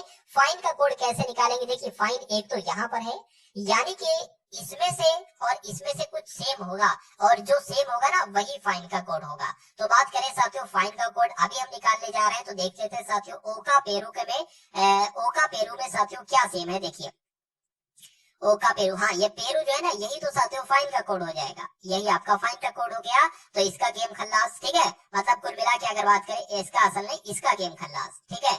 क्लियर की अगर बात करें, अब क्लियर का कोड देख लीजिए। क्लियर एक तो साथियों इसमें है, और किसमें क्लियर है, और एक सेकेंड क्लियर साथियों, और उसके बाद क्लियर इसमें है, ठीक है ना, क्लियर इसमें है और क्लियर इसमें है। तो क्लियर का कोड क्या बनेगा? अब इसमें से और इसमें से क्या सेम है? तो लीसा सेम है, तो लीसा जो है ना साथियों ये आपका क्लियर का कोड हो जाएगा। अब क्लियर का कोड हो जाएगा, अब फाइन का भी कोड हमें मालूम पड़ गया कि पेरू है, ठीक है ना, तो पेरू को कट कर दिया। क्लियर का भी कोड मालूम पड़ गया, लीसा है, लीसा को भी कट गया। अब इधर बचा वेदर और इधर बचा साथियों डोना, तो मैं कह सकता हूँ कि वेदर का कोड जो होगा ना वो डोना होगा। और डोना कौन से ऑप्शन में है, तो ऑप्शन नंबर ए वाले में, तो यही आपका बिल्कुल सही जवाब हो जाता है। साथियों इस टाइप का भी एक क्वेश्चन आपके एग्जाम में पूछा जाता है, तो बहुत ही साथियों ध्यानपूर्वक आपको इस प्रकार के सवालों को करना है, क्योंकि जैसे थोड़ी सी भी लापरवाही बरतते हो ना तो सवाल का जवाब साथियों गलत हो जाता है। अब उसके बाद देखिए उस विकल्प को चुनिए जो दिए गए संयोजन के प्रतिबिंब के सबसे करीब है। इसका अगर प्रतिबिंब मान लीजिए यहाँ पर अगर आईना में रख दो, दर्पण रख दो, तो ये दर्पण पर कैसा दिखेगा। पहली बात आपको ध्यान रखना है कि जो सबसे अंत का लेटर होता है वो सबसे पहले दिखता है और सारे उल्टे उल्टे दिख जाते हैं। जैसे एल की अगर बात करें सबसे अंत में है तो सबसे पहले दिखेगा कुछ इस प्रकार से। ई की बात करें, ई का मुंह साथियों पूरब की तरफ है तो पश्चिम की तरफ दिखेगा। उसके अगर आई जैसा है तो आई वैसा ही दिखेगा। एन की अगर बात करें ना तो एन साथियों किस प्रकार का दिखेगा, कुछ इस प्रकार का एन दिखेगा और ए जैसा है वैसे दिखेगा। डी की अगर बात करें तो डी कुछ इस प्रकार से दिखेगा। तो अब देखिए साथियों ऐसा कहां पर लिखा हुआ, ऐसा कौन से ऑप्शन में लिखा हुआ है, तो ऐसा तो साथियों ऑप्शन नंबर बी में मुझे नजर आ रहा है। तो यही आपका बिल्कुल, एक सेकंड यहाँ पर तो साथियों जी बना हुआ है ना, यहाँ तक तो सेम था, कोई दिक्कत नहीं है। डी अब कहीं पर भी नहीं है, तो साथियों यही आपका हो जाएगा, यानी कि जे ई आई, ठीक है ना। और यहाँ पर एम भी बना हुआ, कुल मिला के ये आपका नहीं होगा फिर। अच्छा इसमें 3 बना हुआ है, इसमें भी 3 बना हुआ है, ऐसा तो नहीं कुल मिला के टाइपिंग मिस्टेक कुछ हो गई हो, ठीक है ना। तो जो मैंने कुल मिला के आपके सामने यहाँ पर रखा था ना वही आपका आंसर होगा। हो सकता हो टाइपिस्ट से थोड़ी सी टाइपिंग मिस्टेक हो गई हो, कोई दिक्कत नहीं। जो मैंने आपको बताया था आप लोग निश्चिंत रहे, वही आपका सही जवाब होगा। इस श्रृंखला में गलत संख्या ज्ञात की, यानी कि ये साथियों जो आपके सामने नंबर लिखे हुए ना, ये 30 है, 27 है, 36 है और 45 से 72 है। इसमें से एक संख्या साथियों ऐसी है जो गलत है, जो क्रम के अनुसार नहीं आई है, एक तरीके से मैं कह सकता हूँ। तो वो संख्या कौन सी है आपसे पूछा जा रहा है। देखिए यहाँ पर साथियों 30 से 27 हुआ, यानी कि घटा है, फिर यहाँ पर एकदम बढ़ गया, फिर अगर बात करें साथियों फिर बढ़ गया और फिर बढ़ गया। तो कुछ क्रम आपको साथियों नजर आ रहा है, कुछ लॉजिक आपको नजर आ रहा है। देखिए एक बात अगर करें ना तो 7 और 2 को जब हम जोड़ते हैं तो 9 आता है, 5 और 4 को जब जोड़ते हैं तो 9 आता है, तो 6 और 3 को जोड़ने पर भी साथियों 9 आता है, और 7 और 2 को जोड़ने पर भी 9 आता है, 0 और 3 को जोड़ने पर साथियों 3 आता है। तो कौन सी संख्या एक तरीके से बात करें अकॉर्डिंग नहीं है रूल के, तो कौन सी संख्या 30 नहीं है। तो मैं कह सकता हूँ कि 30 आपका बिल्कुल सही जवाब हो जाएगा, जो कि कौन से ऑप्शन में है, ऑप्शन नंबर ए वाले। भाई बहुत बढ़िया, वेरी गुड क्लास। अब उसके बाद देखिए अगले नंबर का क्वेश्चन आपके स्क्रीन पर है, देखिए और बताइए सही जवाब आपका क्या होगा। देखिए नीचे एक ही पासे के 4 प्रारूपों को दर्शाया गया है। इस पासे के 2 बिंदुओं वाले फलक के सामने यानी कि विपरीत फलक पर कितने बिंदु होंगे।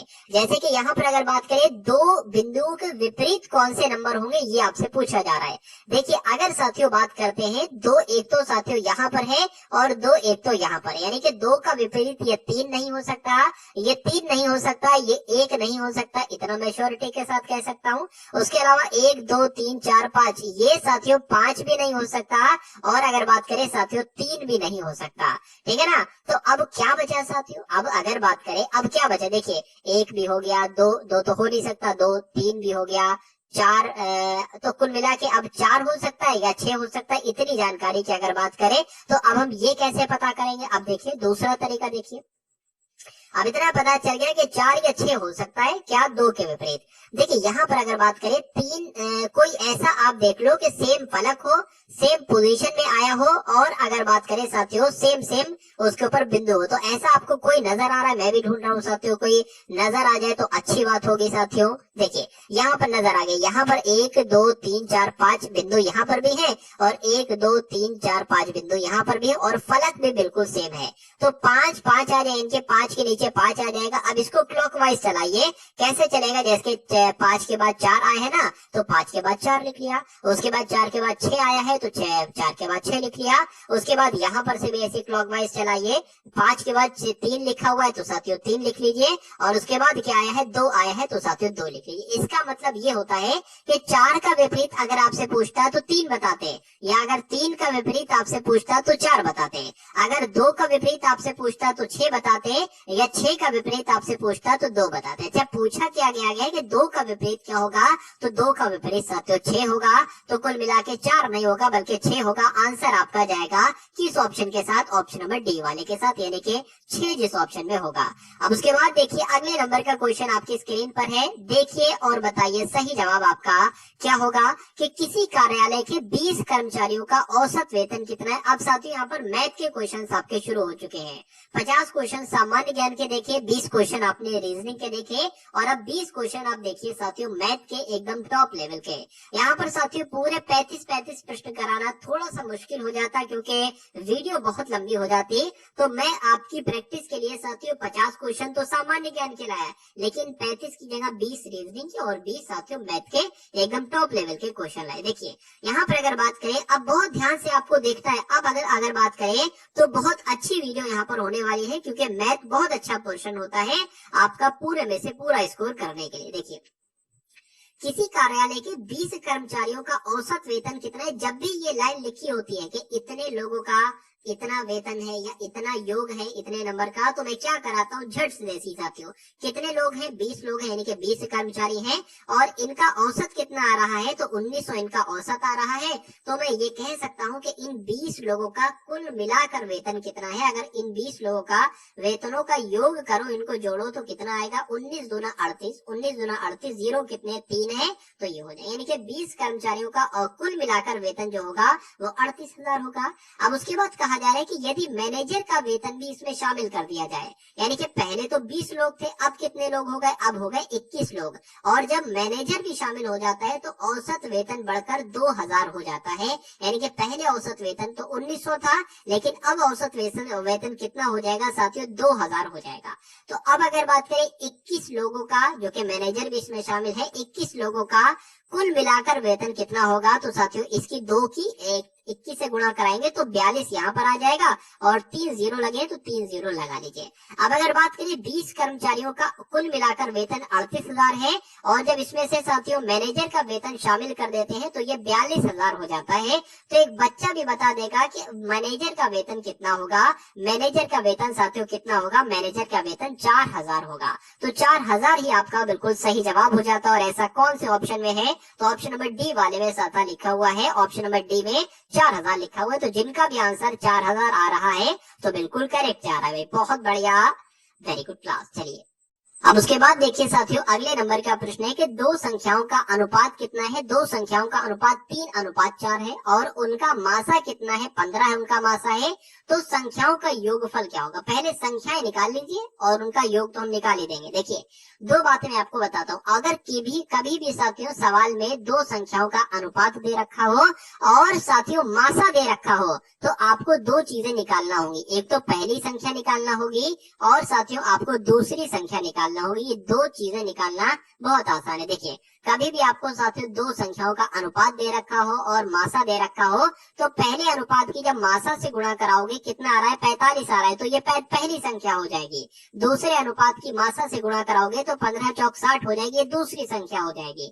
अब पूछा क्या गया है कि इन दोनों संख्याओं का योग क्या होगा, तो भैया इन दोनों संख्याओं को जरा जोड़ेंगे तो कितना आएगा, 105 आएगा। तो यही आपका बिल्कुल सही जवाब हो जाएगा, जो कि ऑप्शन नंबर ए में है। तो जिनका भी आंसर यहाँ पर ऑप्शन नंबर ए है तो बिल्कुल करेक्ट भाई, बहुत बढ़िया, वेरी गुड क्लास। साथियों यहाँ तक अगर आपने आकर वीडियो को लाइक न किया हो तो ये बहुत बड़ी गलती कर रहे हो साथियों। मुझे बिल्कुल अच्छा नहीं लगेगा कि यहाँ तक आप आए और वीडियो को आप लाइक नहीं कर रहे हैं या चैनल को आप सब्सक्राइब नहीं कर रहे हैं। अगर चैनल को आपने सब्सक्राइब किया है तो मेरा मानना है कि आरपीएफ के लवर हो एक तरीके से, यानी कि आरपीएफ की जॉब इस बार आप लेकर मानोगे, और मैं आपको साथियों इतना पढ़ा दूंगा, इतना एक्सपर्ट बना दूंगा आपके इन 3-4 विषयों में कि आप आराम से, आपका बहुत आराम से सिलेक्शन हो जाएगा। तो वीडियो को भी लाइक कर दीजिए, प्यारा सा कमेंट भी कर दीजिए, और चैनल को भी सब्सक्राइब कर लीजिए। और डिस्क्रिप्शन में साथियों एक व्हाट्सएप ग्रुप है, व्हाट्सएप चैनल है, उसको भी ज्वाइन कर लेंगे। वहां पर साथियों ये सारी वीडियोस आप लोग देख सकते हैं बिल्कुल निःशुल्क तरीके से। देखिए अब यहाँ पर एक नया कॉन्सेप्ट आपके सामने आया है। यहाँ पर क्या है, देखिए ए बी सी यानी कि 3 लोगों का औसत कितना है, 20 है, और बी और सी और डी का कितना औसत है, 25 है। तो डी का जो कुल डी की अगर बात करें तो डी कितने बराबर है, 30 के बराबर है। तो ए का मान क्या होगा, ये आपसे कुल मिलाकर पूछा जा रहा है। देखिए यहाँ पर अगर बात करें ए प्लस बी प्लस सी, ये 3 लोग हैं और इन 3 लोगों का औसत कितना है, इन 3 लोगों का औसत 20 है। अगर मैं निकालूं इन 3 लोगों का योगफल कितना होगा, तो मैं 20 की गुणा 3 से कराऊंगा, 60 हो जाएगा। यानी कि मैं कह सकता हूं ए प्लस बी प्लस सी बराबर कितना हो जाएगा, 60 हो जाएगा। उसके बाद कहा गया है कि b plus c plus d, क्या बी सी और डी की जब हम बात करते हैं तो ये 3 लोग हैं और 3 का औसत कितना है, तो 25 है। मैं कह सकता हूँ इनका योगफल कितना हो जाएगा, 75 हो जाएगा। तो ये दो बातें साथियों आपको समझ में आई, यानी कि a plus b plus c बराबर 60 है और b plus c plus d बराबर साथियों 75 है। अच्छा यहाँ पर एक चीज दे रखी है कि डी बराबर जो है ना, ये डी बराबर साथियों 30 है। डी बराबर कितना है, डी बराबर साथियों 30 है। तो अगर हम साथियों डी यानी कि देखिए बी तो जैसे लिखा वैसे लिख देंगे, सी जैसे लिखा वैसे लिख देंगे, डी की वैल्यू 30 हमें दी गई है तो डी की जगह पर 30 लिख देंगे और ये आपका 75 हो जाएगा। अब ये 30 बराबर के इधर है, ये उधर जाएगा, माइनस का हो जाएगा। यानी कि बी प्लस सी बराबर क्या हो जाएगा, 75 माइनस 30 हो जाएगा। और बी प्लस सी बराबर अगर बात करें 75 में से 30 जाएगा साथियों, कितना बचेगा, तो 45 बचेगा। यानी कि मैं कह सकता हूँ साथियों कि बी प्लस सी बराबर 45 आ रहा है। अच्छा यहाँ पर ए का मान आपसे पूछा जा रहा है। अगर हम इसमें देखिए, इसमें अगर b प्लस सी की वैल्यू ये ना 45 आई है, अगर हम इसमें रख दें और इस 45 वैल्यू को साथियों माइनस कर दें इस 60 में से, तो हमें a की वैल्यू बहुत आराम से मिल सकती है। तो साथियों रख देते हैं a जैसे लिखा है वैसे ये लिख दिया। b प्लस सी की जगह क्या आया है, इसका मान 45 है, तो 45 रख देंगे, बराबर क्या है, 60 आ जाएगा। तो a बराबर क्या हो जाएगा, 60 माइनस 45 हो जाएगा। और 60 माइनस 45 बराबर कितना होता है साथियों, 15 होता है। तो a की वैल्यू आपसे पूछी गई थी और a की वैल्यू आपने निकाल ली है, 15 आपका बिल्कुल सही जवाब हो जाएगा। और जिनका आंसर यहाँ पर ऑप्शन नंबर डी है तो बिल्कुल करेक्ट भाई। यदि a अनुपात b 3:4 है, ठीक है, b अनुपात c 5:7 है, ठीक, उसके बाद लिखा हुआ c अनुपात d साथियों 8:9 है, तो a अनुपात d क्या होगा। देखिए यहाँ पर अगर बात करें साथियों, सबसे पहले हमें क्या निकालना होगा, सबसे पहले हमें निकालना होगा a अनुपात b अनुपात c, ठीक है ना। अगर आपसे मैं एक तरीके से ये पूछ रहा हूँ कि अगर सवाल में ये पूछा जाता कि ये बताइए a अनुपात b अनुपात c क्या होगा, और जब ये पूछा जाता ना तो ये c अनुपात d की वैल्यू नहीं दी जाती। इन दो वैल्यूओं से ही साथियों आप a अनुपात b अनुपात c निकाल सकते थे। मैं ये आपको समझाना चाह रहा हूँ, अगर ये सवाल होता तो आप क्या करते। देखिए कुछ दिक्कत नहीं है, a अनुपात b आपका और b अनुपात c आपका इस प्रकार से लिखते हैं। यानी कि a अनुपात b कितना है साथियों, 3:4 है, और b अनुपात c कितना है, 5:7 है। तो ऐसे मल्टीप्लाई कराते हैं कि 3 की 5 से, फिर 5 की 4 से, फिर 4 की 7 से। तो अगर ऐसे मल्टीप्लाई कराएंगे तो इसके अनुपात में ही नंबर निकलेंगे। जैसे 3 पंजे 15, तो ये a हो गया, 5 चौक आपका 20, तो ये b हो गया, 4 सत्ते 28, तो ये आपका क्या हो गया, सी हो गया। तो अगर a अनुपात b अनुपात c आपसे पूछता तो ये आपका अनुपात आता।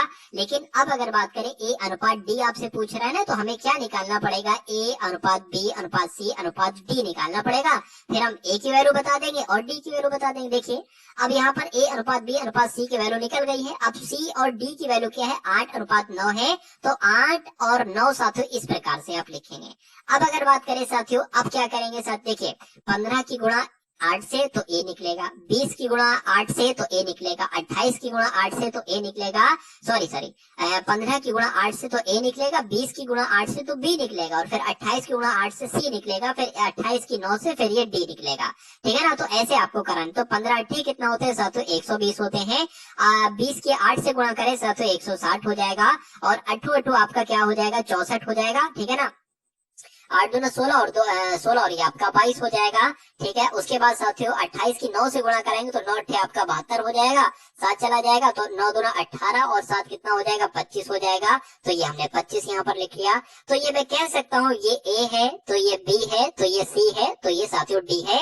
a और d की वैल्यू पूछी जा रही है ना साथियों, तो वो कितनी है, 120 और 252 है। बस इसको कट करना है। देखिए इसको अगर कट करेंगे ये आधा हो जाएगा, इसको कट करेंगे साथियों कितना हो जाएगा, ये इतना हो जाएगा। और अगर इसको कट करेंगे तो ये 30 हो जाएगा, और 2 से कट करेंगे 2 छंग 12, 2 तियां इतना हो जाएगा। 3 से कट करेंगे 3 एकम 3, और ये कट करेंगे तो 21 हो जाएगा। यानी कि इससे ज्यादा नहीं कट सकता। तो 10:21 कहाँ पर लिखा हुआ है?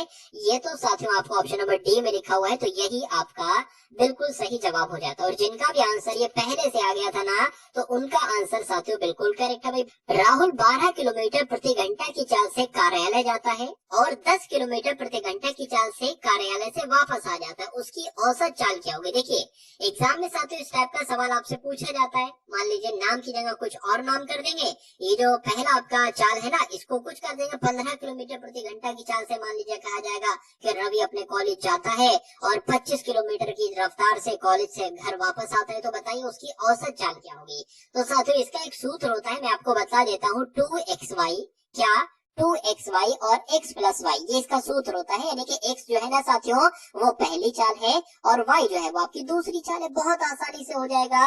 2 लिखेंगे, पहली चाल क्या है 12, दूसरी चाल क्या है 10, यानी कि जाने वाली चाल और वापस आने वाली चाल, और फिर दोनों चालों को जोड़ देंगे तो 10 और 12 कितना हो जाएगा? 22 हो जाएगा। इससे कट होगा तो ये 11 आ जाएगा। ये आपका साथियों 120 हो जाएगा, नीचे आपका 11 हो जाएगा। इसको कट करेंगे साथियों 11 कम 11 हो जाएगा। और अब यहाँ पर साथियों अगर बात करें कितना है 10 है तो 0 लगा के पॉइंट लगाएंगे साथियों। यहाँ पर कितना हो जाएगा? 100 हो जाएगा। और 11 नीम क्या हो जाएगा? 99 हो जाएगा। तो 10:10.9 आपका आंसर आएगा। यानी कि 10.9 किलोमीटर प्रति घंटा ये उसकी औसत चाल कहलाएगी। तो जिनका आंसर यहाँ पर सी था तो बिल्कुल करेक्ट था। उसके बाद देखिए अगले नंबर का क्वेश्चन आपकी स्क्रीन पर है। देखिए यहाँ पर अगर बात करें 300 पर 8% की दर से कितने वर्षों में उतना ब्याज मिलेगा जितना 1600 पर कितना लिखा हुआ है साथियों? यहाँ पर आधा प्रतिशत लिखा हुआ है।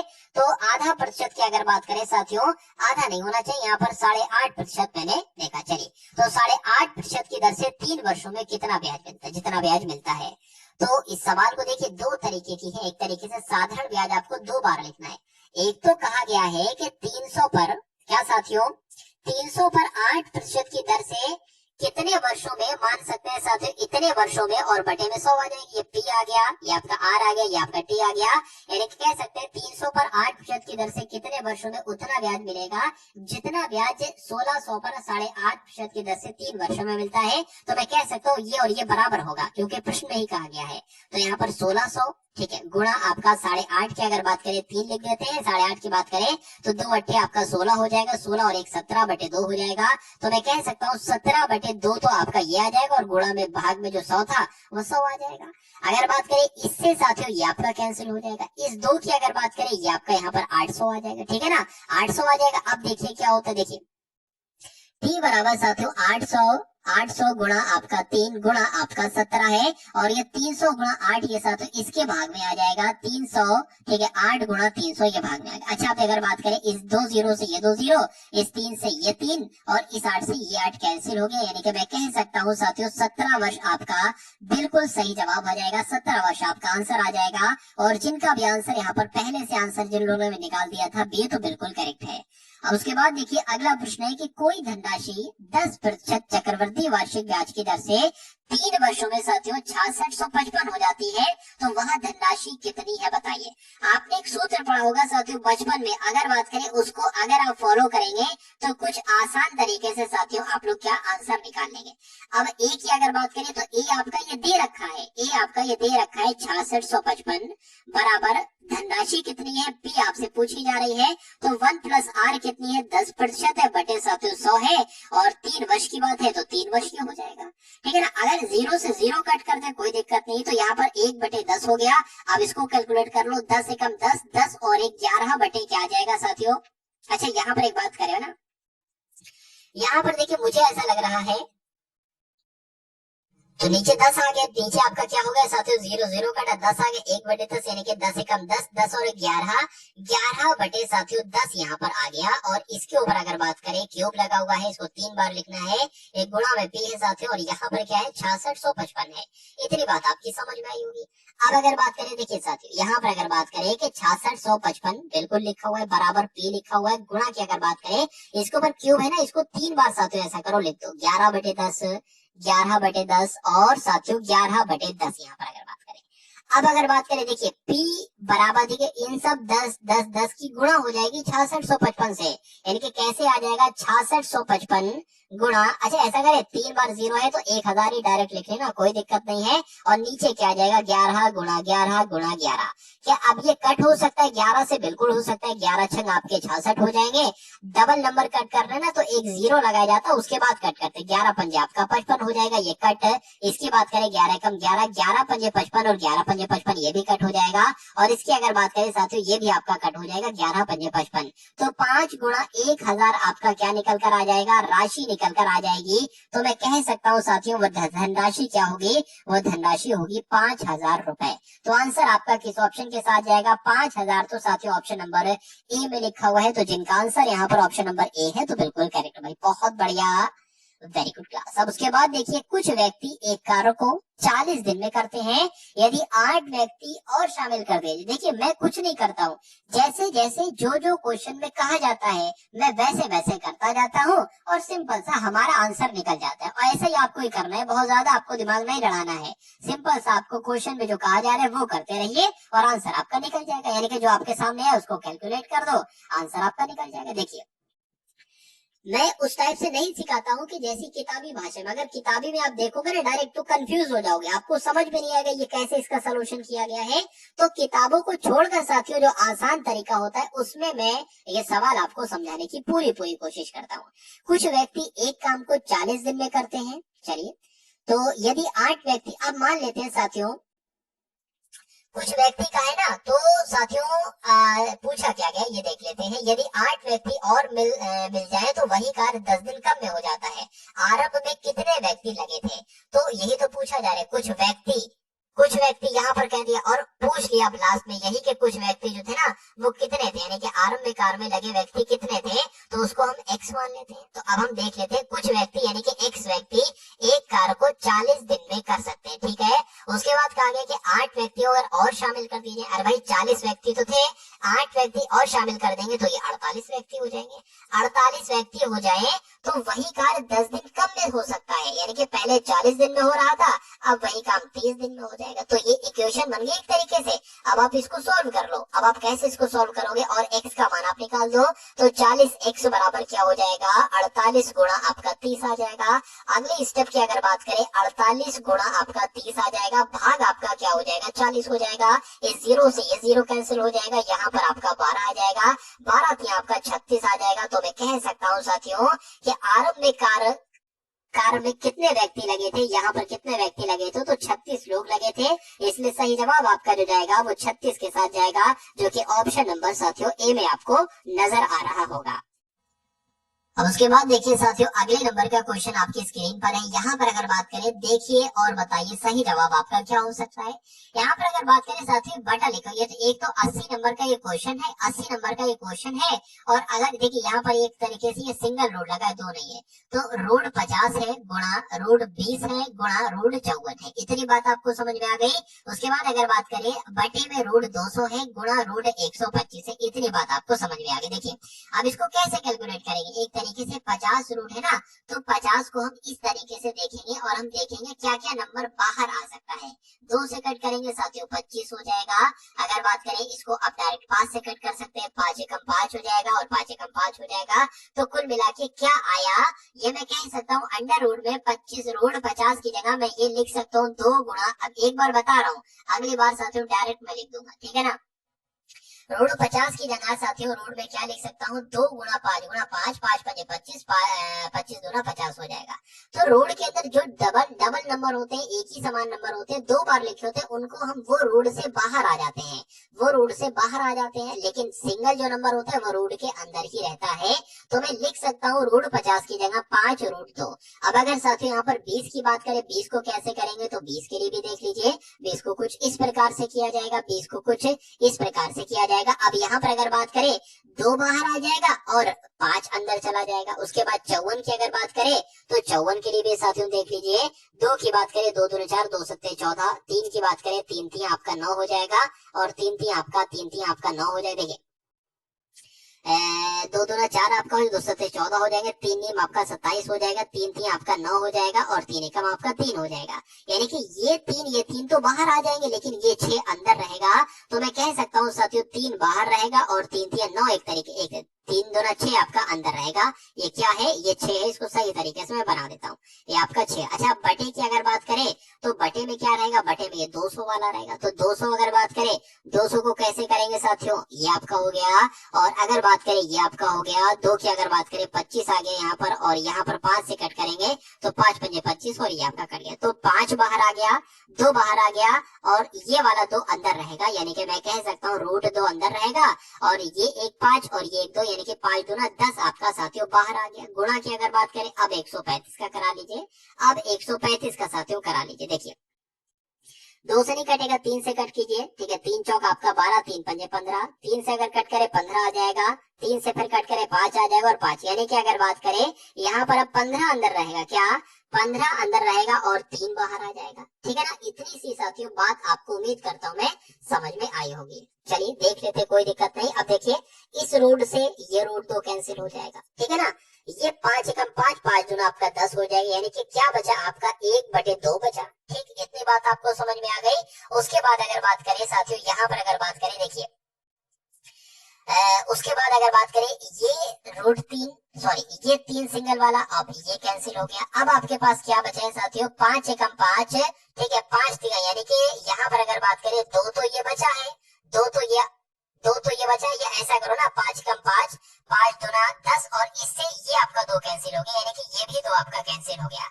अब आपके पास क्या बचा है साथियों, इस 2 को मैंने बेकार लिखा है, एक सेकेंड, ये 2 नहीं लिखना चाहिए था, ये भी 1 नहीं लिखना चाहिए था। ये साथियों यहाँ पर कुल मिला के 1/3 आ जाएगा, 5 एकम 5, 5 3 3, तो रूट 3 आएगा यहाँ पर एक तरीके से। और यहाँ पर अगर बात करें रूट आपका क्या आ जाएगा, रूट आपका एक तरीके से साथियों 6 आ जाएगा। चलिए रूट 6 आपका ये हो गया। अब देखिए रूट 6 ऊपर है, रूट 3 नीचे है, तो मैं कह सकता हूँ 3 एकम 3, 3 दूना आपका 6, लेकिन ये जो 2 आएगा ना ये रूट के अंदर वाला आएगा। तो इस पूरों को कैलकुलेट किया है तो क्या मिला है साथियों, रूट 2 मिला है। अब देखिए क्या ऑप्शन में रूट 2 कहीं पर लिखा हुआ है, तो बिल्कुल लिखा हुआ है साथियों रूट 2। आंसर आपका जाएगा ऑप्शन नंबर ए के साथ। अगर इस टाइप के सवाल को आप कर देते हो ना तो हजारों हजार बच्चों को आप पीछे छोड़ चुके हो, ऐसा आप समझ लीजिए। उसके बाद देखिए अगले नंबर का प्रश्न है कि यदि किसी टैंक के 1/3 भरे होने पर उसमें 80 लीटर पानी आता है, तो उसके आधा भरे होने पर उसमें कितना लीटर पानी आएगा।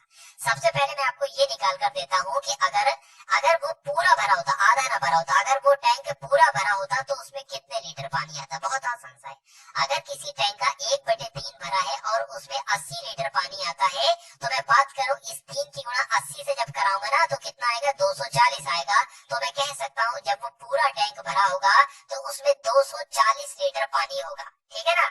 अब कहा जा रहा है, क्या पूछा गया, तो उसके आधा भरा होने पर उसमें कितना लीटर पानी होगा। अरे भैया पूरा भरा है तो 240 है, आधा भरा होगा तो 120 होगा, सिंपल सी बात है। 240 का 120 आधा ही तो होता है, तो 120 लीटर आपका बिल्कुल सही जवाब हो जाएगा। और जिनका भी आंसर यहाँ पर ऑप्शन नंबर ए है तो बिल्कुल करेक्ट है, ए नहीं बल्कि बी है। अब उसके बाद देखिए अगले नंबर का क्वेश्चन आपकी स्क्रीन पर है। ए एक कार्य को 6 दिनों में खत्म करता है, जबकि बी उसी कार्य को 12 दिनों में खत्म करता है। यदि दोनों एक साथ काम करके कार्य को खत्म करते हैं तो ए ने कितना कार्य किया। तो साथियों इसको सबसे पहले शुरुआत देखिए हम किससे करते हैं, शुरुआत हम ऐसे करते हैं कि ए की अगर बात करें, ए एक काम को 6 दिन में करता है, बी एक काम को साथियों 12 दिन में करता है। तो एक ऐसा नंबर लेते हैं जो कि 6 के पहाड़े में भी आए और 12 के पहाड़े में भी आए, तो 12 ही तो ऐसा नंबर है जो कितनी बार में आता है, 2 बार में, 6 दूना 12, 12 एकम 12।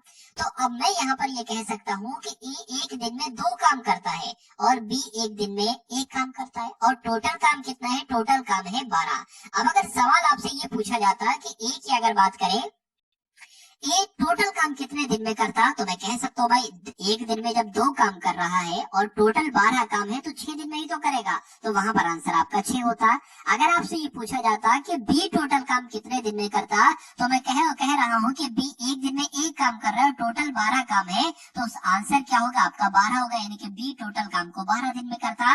लेकिन यहाँ पर अगर आपसे देखिए ऐसा भी पूछा जा सकता है कि ए और बी दोनों मिलकर अगर काम करें तो कितने दिन में करेंगे, तो ये एक दिन में 2 कर रहा है और ये मिल जाए तो एक दिन में 3 काम हो जाएगा। जब 3 काम हो जाएगा 12 काम करने के लिए उन दोनों को 4 दिन का समय की जरूरत पड़ेगी। देखिए भाई क्या अच्छा पूछा गया कुछ और पूछा गया है। यदि दोनों एक साथ कार्य करके कार्य खत्म करते हैं तो ए ने कितना काम किया। ठीक है, देखिए पहले दिन की अगर बात करें, पहले दिन आपका 3 काम होगा, ठीक है ना। दूसरे दिन की अगर बात करें, दूसरे दिन आपका कितना काम होगा, 3 काम होगा। तीसरे दिन भी आपका 3 काम होगा, चौथे दिन भी आपका 3 काम होगा और टोटल काम समाप्त हो जाएगा। 12 काम है ना, 12 काम यहाँ पर है। तो अब अगर बात करें, देखिए यानी कि 4 दिन काम हुआ है, 4 दिन काम हुआ है और ये डेली कितना काम कर रहा है साथियों, मैं कह सकता हूँ डेली की अगर बात करें, डेली 2 काम कर रहा है। तो यानी कि इसने एक तरीके से मैं क्या कह सकता हूँ 8 काम किया है। अरे भाई 4 दिन काम हुआ है और डेली ये 2 काम कर रहा है तो 8 काम किया है ना ए ने। ठीक है, कितने दिन, अच्छा अगर बात करें कितना काम किया है तो 8 काम किया है और टोटल काम कितना है, टोटल काम 12 है। तो इसको कैलकुलेट करा लो, 2 से कट करोगे 4 आएगा, ये 6 आएगा और कट करोगे साथियों 2 आएगा तो 3 आएगा। तो मैं कह सकता हूँ कि ए ने कितना कार्य किया, 2/3 ए ने कार्य किया और 2/3 कौन से ऑप्शन में है, तो ऑप्शन नंबर बी वाला। एक पंखे का अंकित मूल्य 1500 रुपए है।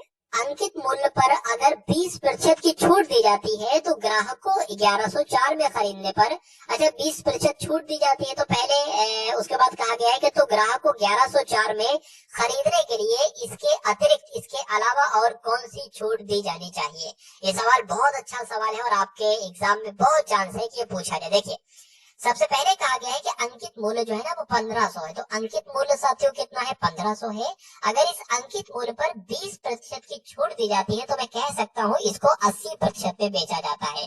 अरे भाई अगर किसी का मूल्य 200 है और मैं कहूँ मैं इस पर 60% की छूट दे रहा हूँ तो इसका मतलब ये है कि मैं इसको 40% में बेच रहा हूँ। तो 15% पर 20% की छूट दी जाती है, मैं कह सकता हूँ इसको 80% में बेचा जा रहा है। इस 0 से ये 0 आपका कैंसिल हो जाएगा, ऊपर 2 से कट करोगे 2 चौक आपके 8 और 2 पंजे आपके 10। अब 5 की बात करें, 1500 को कट कर लो, 5 एकम 5 की अगर बात करें, 5 3 15 यानी कि 300 आ गए। तो 300 चौक कितने होते हैं, तो 1200 होते हैं। तो मैं कह सकता हूँ साथियों देखिए कि अंकित मूल्य था 1500 और अगर बात करें साथियों इसको अगर बात करते हैं ना कि छूट देकर 1200 में इसको 20% की छूट दी जाती है तो 1200 इसका मूल्य लगता है। लेकिन अगर ग्राहक को ये 1200 की जगह 1104 में दिया जाए, 1104 में अगर ग्राहक इसको खरीदता है तो इसके 20% तो छूट दी, इसके अलावा और कितनी छूट दी गई, यानी कि 1200 की जगह साथियों एक तरीके से बात करें 1104 में इसको बेचा गया तो कितनी छूट दी गई, ये आपसे पूछा जा रहा है। देखिए मैं इसको साथियों इस प्रकार से कुछ लिख सकता हूँ कि 1200 रुपए पर अगर x% की छूट दी जाती है तो कैसे लिखूंगा, x माइनस 100 माइनस x बटे 100 लिखूंगा। अरे भाई 80% मान लीजिए साथियों अगर छूट दी जाती है तो इसको हम कैसे लिखते हैं, या मैं कह सकता हूँ 20% की अगर छूट दी जा रही है तो ऐसे ही तो लिखा जाता है कि 100 माइनस 20 बटे 100 यानी कि ये क्या हो जाएगा 80 बटे 100 हो जाएगा, ऐसे तो लिखा जाता है। तो कुल मिला के साथियों यहाँ पर अगर बात करें इसको कट कर देता हूँ, उसके बाद मैं आपको समझाने की कोशिश करता हूँ। तो 100 माइनस x बटे 100 आ जाएगा, यानी कि 1200 रुपए पर अगर इतने प्रतिशत की छूट दी जाती है तो इसका मूल्य 1104 जाकर बैठता है। तो अब आपको सिर्फ x का मूल्य निकालना है, x का मूल्य निकालना है तो इस 100 की गुणा साथियों इससे हो जाएगी, आपका इतना हो जाएगा। अगर बात करें ये आपका भाग में आ जाएगा साथियों 1200, ठीक है ना। अब यहाँ पर 100 माइनस x बचा बराबर इसको है, तो इन 2 0 से ये 2 0 कट हो जाएंगे। 12 की अगर बात करें 12 5 60, 12 6 72, 12 7 84, 12 8 96, 12 निमा 108, 2 बचेगा 24 हो जाएगा, 12 2 आपका कितना हो जाएगा 24 हो जाएगा। अब अगर बात करें देखिए 100 माइनस x बराबर कितना है 92 आया है, तो माइनस x बराबर क्या है साथियों 92, माइनस का यहाँ पर साथियों 100 आ जाएगा। तो x बराबर अगर बात करें माइनस x बराबर माइनस 8 बचेगा, तो माइनस से माइनस कैंसिल हो जाएगा, यानी कि x बराबर साथियों 8 आएगा। और x क्या था, यही तो हमारी अतिरिक्त छूट थी। तो जिनका भी आंसर यहाँ पर ऑप्शन नंबर ए आ रहा है तो बिल्कुल करेक्ट आ रहा है। 4/15 का 5/8 यानी कि यहाँ पर गुणा आएगा, और ये आपका ये भी साथियों गुणा है, गुणा 6 + 15 - 10 है, तो कुल मिला के 4/15 लिखा है, 4/15 लिख दीजिए। गुणा की अगर बात करें 5/8 है बिल्कुल, और गुणा साथियों 6 है। अच्छा 15 में से 10 जाएगा तो यहाँ पर क्या बचेगा, +5 बचेगा। अब देखिए साथियों 5 एकम 5, 5 तिया 15 हो जाएगा, 4 एकम 4, 4 दूना आपका 2 हो जाएगा। यानी कि साथियों यहाँ पर क्या है, यहाँ पर एक है ना, तो 6 एकम 6 यानी कि ऊपर 6 आ जाएगा, और नीचे क्या आ जाएगा, 3 दूना 6, 6 ये भी आ जाएगा, और 5 ये आ जाएगा। इस 6 से 6 कट हो जाएगा, यानी कि यहाँ पर 1 और यहाँ पर 5। तो कुल मिला के साथियों कितना आपका आंसर आएगा, 6 आपका आंसर आएगा, जो कि ऑप्शन नंबर सी में है। और जिनका भी आंसर यहाँ पर ऑप्शन नंबर सी है तो बिल्कुल करेक्ट है। उसके बाद देखिए अगले नंबर का प्रश्न है कि राम ने अपनी घड़ी 220 रुपए में बेची, इस प्रकार उसे 10% का लाभ हुआ। यानी कि मैं कह सकता हूँ साथियों कि अगर साथियों 220 रुपए में, क्या दोबारा से लिख देता हूँ साथियों, अगर 220 रुपए में घड़ी को बेचा जाता है तो उसको 10% का लाभ होता है, यानी कि 110% की वैल्यू 220 दे रखी है। तो घड़ी का लागत मूल्य क्या है, यानी कि 100% की वैल्यू आपको निकालना है। तो 100% की वैल्यू कैसे निकालोगे, 220 लिखो, गुणा 100 लगाओ, और ये 110 जो है ना वो साथियों इसके भाग में आ जाएगा। ये 0 से ये 0 कटा, 11 कम 11, 11 दूना आपका इतना हो जाएगा 200, यहाँ पर कुल मिला के आ जाएगा। तो मैं कह सकता हूँ साथियों 200 ही घड़ी का लागत मूल्य है। आंसर जिनका ए है बिल्कुल करेक्ट है। चलिए अब उसके बाद देखिए अगले नंबर का साथियों प्रश्न आपकी स्क्रीन पर है। एक आयताकार पार्क की लंबाई दे रखी है, चौड़ाई दे रखी है, यानी कि अगर लंबाई साथियों 8 मीटर है तो चौड़ाई 6 मीटर होगी। तो इसके विकर्ण की लंबाई क्या है, विकर्ण की लंबाई का मतलब होता है साथियों, ये आपसे कुल मिलाकर यहाँ पर पूछा जा रहा है। देखिए कोई दिक्कत नहीं है। अब अगर मैं आपको एक शॉर्ट तरीके से बताऊं, जैसे कि देखिए यहाँ पर अगर मैं आपको बताऊं, एक ट्रिपलेट होता है, जैसे कि मान लीजिए कोई ट्रायंगल है, ठीक है, क्या है साथियों, अगर मान लेते हैं साथियों यहाँ पर कोई कोई ट्रायंगल है, अगर ये 3 है और अगर ये 4 है, तो जाहिर सी बात है ये 5 ही होगा, ठीक है ना, ये 5 ही होगा। तो 3 4 5 का ट्रिपलेट होता है। अगर मैं इसको 2 से कट करूं तो 3 आ जाए, इसको 2 से कट करूं तो 4 आ जाए। तो 3 अगर ये है, 4 अगर ये है, तो जाहिर सी बात 5 अगर ये हो जाएगा। अब यहाँ पर एक्चुअल वैल्यू जो थी ना वो इसकी डबल थी, तो इसकी एक्चुअल वैल्यू जो होगी वो इसकी डबल हो जाएगी, यानी कि 10 हो जाएगी। तो मैं कह सकता हूँ कि इस विकर्ण की लंबाई जो निकलेगी वो 10 निकलेगी, और 10 आपका ऑप्शन नंबर ए में है। तो जिनका भी आंसर यहाँ पर ऑप्शन नंबर ए है तो बिल्कुल करेक्ट है। अब उसके बाद देखिए अगले नंबर का क्वेश्चन आपकी स्क्रीन पर है कि एक व्यक्ति 18 किलोमीटर दूर 15 किलोमीटर घंटा की रफ्तार, अच्छा 18 किलोमीटर की दूरी जो है ना वो 15 किलोमीटर प्रति घंटा की रफ्तार से कार से जाता है, तथा वापस रिक्शे से आता है और 10 किलोमीटर प्रति घंटा की रफ्तार से लौटता है। तो औसत चाल क्या होगी। देखिए इस टाइप का क्वेश्चन मैं आपको करवा चुका हूँ। यहाँ पर अब आपको कंफ्यूज करने के लिए 18 किलोमीटर दूरी दे रखी है। दूरी कुछ भी हो, हमें इतना पता है कि जाता है 15 किलोमीटर प्रति घंटा की रफ्तार से, यानी कि 15 की स्पीड से जाता है और 10 की स्पीड से वापस आता है। और औसत चाल अगर पूछी जाए तो ये फॉर्मूला आपको कुल मिलाकर लगा देना है। x हो जाएगी पहली चाल, y हो जाएगी दूसरी चाल। तो 2 गुणा 15 गुणा 10 आपका हो जाएगा, ठीक है ना, और नीचे आपका क्या हो जाएगा, 25 हो जाएगा, दोनों चालें जुड़ जाएंगी ना। तो ये आपका साथियों 15 तिया आपका हो जाएगा, और ये आपका 5 हो जाएगा। अच्छा यहाँ पर 10 था, 5 एकम 5, 5 दूना 10 हो जाएगा, 2 तिया 6, 6 दूना आपका कितना हो जाएगा, 12 हो जाएगा। तो 12 किलोमीटर प्रति घंटा साथियों उसकी औसत चाल आएगी, जो कि ऑप्शन नंबर ए में है। तो जिनका आंसर यहाँ पर ऑप्शन नंबर ए है तो बिल्कुल करेक्ट भाई, बहुत बढ़िया, वेरी गुड क्लास। अब उसके बाद देखिए 10%, 30% की उत्तरोत्तर अगर छूट दी जाती है तो एकल छूट क्या है, यानी कि इन दोनों छूटों को अगर जोड़ दिया जाए तो एक छूट अगर बात करें, जैसे मान लीजिए कि एक दुकानदार है, ठीक है, उसने कहा भाई मैं आपको इस पर 10% की छूट दूंगा। उसके बाद तुरंत उसने कहा 10% की छूट देने के बाद कहा भैया मैं इस बार जो है वो मेरा बर्थडे है, मैं इसको आपको 30% की और छूट दे दूंगा। तो अगर वो एक छूट देता तो वो एक छूट इन दोनों छूटों के बराबर होती, वो एक छूट क्या होती आपसे पूछा जा रहा है। तो इसको आप कैसे निकालेंगे साथियों, 10 + 30, 10 + 30 माइनस 10 गुणा 30 भाग क्या आ जाएगा, 100 आ जाएगा। तो कुल मिला के इन 2 जीरो से ये ऊपर वाले 2 जीरो कैंसिल हो जाएंगे, 10 और 30 आपका 40 हो जाएगा, माइनस आपका 3 आ जाएगा। तो कुल मिला के 37% अब आपका बिल्कुल सही जवाब हो जाएगा, जो कि ऑप्शन नंबर ए में है। उसके बाद देखिए अगले नंबर का प्रश्न आपके स्क्रीन पर है। यदि किसी संख्या का 2/7वां भाग 18 है तो उसी संख्या का 1/9वां भाग क्या होगा, बताइए। देखिए किसी संख्या का मान लेते हैं साथियों मान लेते हैं वो संख्या पूरी ये है और इस संख्या का हमें 1/9वां भाग निकालना है। इस संख्या का काम की अगर बात करें तो इसकी जगह पर गुणा आता है, मैं आपको बता चुका हूँ। तो इस संख्या का, ये संख्या है वो, इस संख्या का 2/7वां भाग जो है ना वो 18 है। तो x बराबर क्या हो जाएगा, इस 7 की इससे गुणा हो जाएगा, यानी कि 18 गुणा 7 हो जाएगा और इस 2 की क्रॉस मल्टीप्लाई हो जाएगी, नीचे भाग के रूप में आ जाएगा, 2 आ जाएगा। 2 एकम 2, 2 निम आपके 18 हो जाएंगे, 7 ही आपके 63 हो जाएंगे। यानी कि 63 जो नंबर निकला है ना वो संख्या है जहां पर ये कहा जा रहा है किसी संख्या का, यानी कि इस 63 संख्या का 2/7 18 होता है। अब कहा जा रहा है कि उस संख्या का, यानी कि इसी संख्या का, यानी कि 63 का 1/9वां भाग क्या होगा। तो 9 एकम 9, 9 सत्य आपका 63 होता है। तो कितना होगा साथियों, 7 होगा। आंसर आपका जो जाएगा वो ऑप्शन नंबर डी यानी कि 7 के साथ जाएगा। तो जिनका भी आंसर यहाँ पर डी है तो बिल्कुल करेक्ट है भाई, बहुत बढ़िया, वेरी गुड क्लास। तो ये साथियों तीनों विषयों का आपको संपूर्ण निचोड़ साथियों कैसा लगा। मैं उम्मीद कर सकता हूँ साथियों ये पूरा मॉक टेस्ट आपको बहुत बढ़िया लगा होगा, जिसमें आपने मैथ के, रीजनिंग के, सामान्य ज्ञान के एकदम टॉप लेवल के क्वेश्चंस देखे। अगर आप साथियों वाकई में आरपीएफ के एग्जाम को क्रैक करना चाहते हैं तो एक और ऐसा ही मैंने मॉक टेस्ट आपके लिए बना रखा है, उसका लिंक मैंने साथियों डिस्क्रिप्शन में दे दिया है। उसको एक बार वीडियो को देख लीजिएगा और उसमें भी देखिएगा कि स्कोर आपका कितना रह रहा है। उसके अलावा साथियों एक व्हाट्सएप चैनल है आरपीएफ वालों के लिए, उसको ज्वाइन कर लीजिए, क्योंकि जो भी अपडेट्स आएंगी आरपीएफ की वो उस ग्रुप में मैं साथियों आपको दे दिया करूंगा, वहां से आपको जानकारी, हर एक जानकारी मिल जाएगी। तो साथियों वीडियो को लाइक कीजिए, वीडियो को शेयर कीजिए। अगर शेयर करेंगे तो मुझे बहुत अच्छा लगेगा, मुझे दिल से साथियों बहुत अच्छा लगेगा जब आप शेयर करते हो वीडियो को। तो और प्यारे से कमेंट के माध्यम से बताइएगा कि क्लास आपको कैसी लगी, और अगर साथियों ये सीरीज आपको कंटिन्यू चाहिए तो उसके बारे में भी आप लोग एक बार अवश्य बताएंगे। चैनल पर नए हैं तो सब्सक्राइब कर लीजिए। तो मिलते हैं हम सभी लोग आने वाली वीडियो में। जय हिंद साथियों।